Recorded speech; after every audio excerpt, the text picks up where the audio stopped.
Hello, loves. This is Carrie Swenson with Mountain Mermaid Wellness, and I'm here with my March vibes, nourishment tips for your body and soul.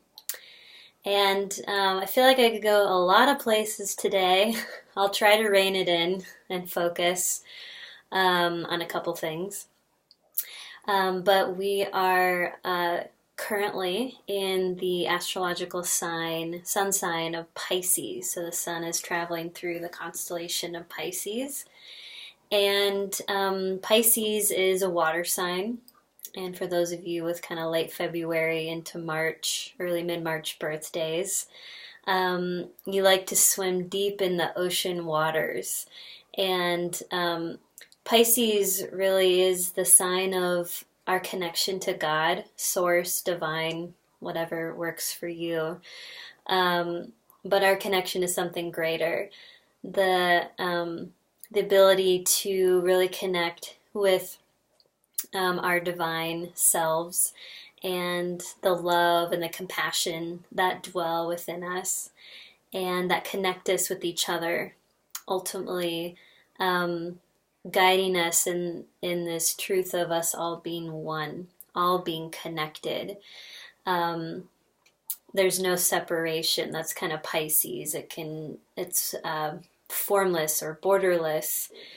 It's unity consciousness, and it can also take us into our creative realms of, being the artist, being the musician, anything that connects us to God, that we feel like there really isn't anything else that matters, anything that takes us into that place. Pisces rules movies and just anything with the imagination.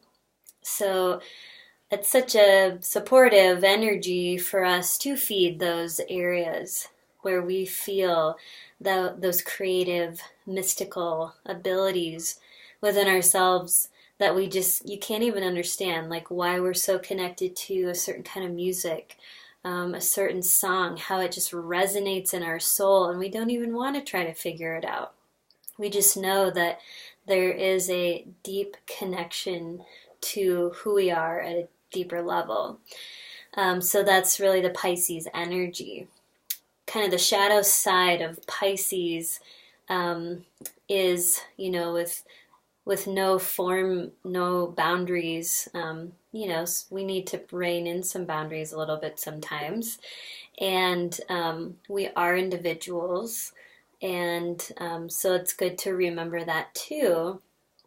And it also can be illusions or not living in reality or wanting to step out of reality. So we all have different forms of addictions, whether, however you want to kind of formulate or distinguish between, like, there are things that we can tend to do that are distractions from reality and from what we're feeling in our bodies, in our hearts, in our emotions. And so too much of wanting to distract ourselves, isn't a good thing either. So I just wanted to give you kind of that framework for Pisces.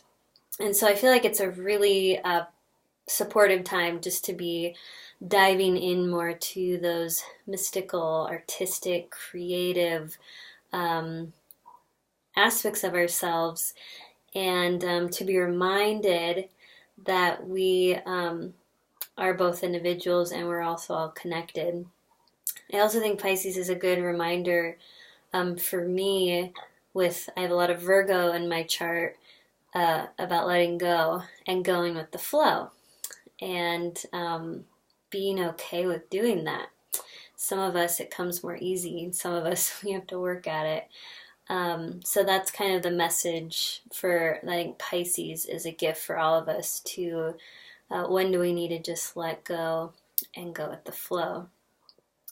In this month, we also, planetarily speaking, have a Mercury retrograde coming up March 5th through the 26th. And that's when any planet that goes retrograde Mercury, this time being our planet that represents communication and the way we think and perception, is slowing down, and it looks like it goes backwards. And so it's always a time that every astrologer I've heard ever say is it's a time of going back, of reflection, of reviewing, of redoing, before we can move ahead again after this period of time, which is usually 3 weeks. And there's usually 3 of them a year. It's really a gift. It's really a time to slow down and to allow ourselves to be in more of a reflective place. Doesn't mean we can't move ahead on things, but there might be some, stops, or you need to relook at something before it gets put out there again, or if you're just having a hard time maybe communicating with someone. Those can kind of be aspects of Mercury. And just like the planets aren't making us do or feel a certain way, they're making us, they're bringing out what already is there. It just highlights for us, depending on which planet's kind of playing the game or leading the game. They're all always doing something, but certain ones get highlighted. So to use Mercury retrograde, I think it's always a time where I just feel like, oh, okay, it's going to just be more reflective. I might need to go back and look at something, take care of something that I just haven't had time to do or hasn't been in my focus. It's just taking care of things, taking care of business that needs to be wrapped up. And what I think is really interesting is that, we're in Pisces, and March is technically the last month of the zodiac of the astrological year. So April, or the end of March 20th, when we head into Aries is technically the first part of the astrological year. So it's like the new year. We always are like, oh, it's January, it's the new year. And in the Gregorian calendar, yes, but in the astrological calendar, it's really Aries. So the start of spring, it's initiation, which Aries symbolizes. So we're like wrapping up this last year, things that we've just been putting off or we've needed to go back and look at, reflecting just in our inner realm. We're still in the winter season. We're still in this gift of time to be looking at our inner world more than maybe we do other times of the year because of the season changes and the more outward expression. So as a part of nourishing ourselves is really being so interconnected to our inner world. So this might be a good month for you to take a few hours, take a day, take more if you need to set some time aside for yourself. Do some journaling, get out in nature, do something artistic. Maybe you've been wanting to take a class, or just you have all your supplies, you just haven't spent the time focusing on your painting or whatever it is, getting those out. And I think we can have this high expectation that, well, if we're not an artist, like we're not really good at a certain skill, that then we shouldn't do it, even though it might even pique our interest. Like, I really like painting, but I'm not really that good at it. But I just like being with the colors and making whatever designs that come out of me. But I mean, they're middle school maybe level art skills, but my inner middle schooler is very happy when she's doing that. So just that connection to our inner child, coming in to our field for many reasons. The part of ourselves from our past and from our childhood is still very much inside of all of us. Whether we had the most amazing childhood or really challenging or a mix of both, all of that has formed who we are today. So we want to stay in communication and connection with our inner child and spend time maybe even healing some of those wounds that are still acting out into our lives today as adults. So entertaining, connecting into that inner child, letting that inner child play and create is so important anytime. But I think this month it will be supported even greater. And specifically this entire year, I think it started in November and it'll go through May of 2020. All of us, all of the planet is currently in a North Node of Cancer, South Node Capricorn axis of the moon. So the moon has a North Node and South Node. We're all in this time of really looking to what really nourishes us. What are our emotional needs? What is our emotional foundation like? Are we really connected to our emotions? Have we really spent time processing emotions from our past? What does it take for us to feel safe?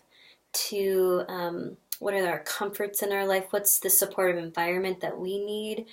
What nourishes us? That's a really big highlighted theme for our inner child, again, who's still always inside of us, looking to be heard and listened to and integrated into our adult self.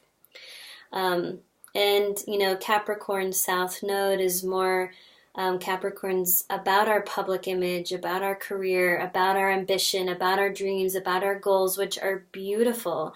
But if we get to the top of the mountain and we've accomplished all these things, but we're alone, or our relationships are a mess, or we're a mess, like our health is struggling, then there's a gap. There's a gap between our inner world, our inner emotional foundation, our own nourishment, with those ambitions and goals from a grounded place are going to be much more received and fulfilling, instead of money or power, these other outsider just approval of what people think of us or whatever. If that's leading our game, we're going to deplete, and then it really leaves us, I think, searching for what's the meaning of life. So this integration, Capricorns also represents Saturn, the planet Saturn, the father, the moon, the mother. That's in Cancer, the North Node. It's where we're heading. It's what we're learning. It's what we're looking at, evolving into. So we're really learning how to mother ourselves, healing wounds around our father, our mother. All of that's such important work to be doing. And if you haven't really explored a lot of that yet, I highly recommend. There's many ways to go about it. If you find a trusted counselor in your area, biofield tuning. We have a practitioner here in the Valley, Penny Murray, who's incredible. I do Reiki, and that can be also supportive for clearing old energy blocks, emotional blocks. And anyway, there's lots of modalities. You find what resonates for you and what's supportive. Penny and I are actually doing a retreat this summer, June 6th and 9th, which I'm totally thrilled to be announcing and sharing. And we're going to be doing this retreat here in Teton Valley, Idaho, and it's all on nourishing your inner child. And we'll be looking at each developmental stage of our childhood development until we're an adult, and how each of the energy centers of the chakra system, which is a yogic system, how they're each developed, and how do we know maybe where there's been some blocks or deficiencies and where there's excess, and how can we just get to know these parts of ourselves, our child, and really care for them and heal them and bring them along with us into our new, into our adult selves, instead of, pushing away or resisting maybe things that happened in our lives or things we've experienced, but just bringing it all together in our, we all have this inner community of all those ages are still living within us today. So if we're still, living as our 8-year-old, that's what people are going to see in our energy. That's how we'll act. So let's bring our child along. Let's still have that curiosity and play and wildness about ourselves, like our child knows when they come into the world, and then, we get conditioned in a certain way. So it's like, how can we come back to that place within ourselves where we just know we're whole and we're enough and we have a right to shine. So this retreat is going to be supported, you'll be supported in that process. And if you are interested in that, you can go to my website, mountainmermaidwellness.com/retreats, and take a look at that. And I can answer any questions for you as well. So nourishing yourself this month, reflection, play, the artistic realm, your imagination, anything that can really feed that for you will be super nourishing. And just kind of wrapping up any things from this year. And, it's kind of the pause before spring, which is so much initiation and new beginnings. So just letting things simmer and percolate will be helpful.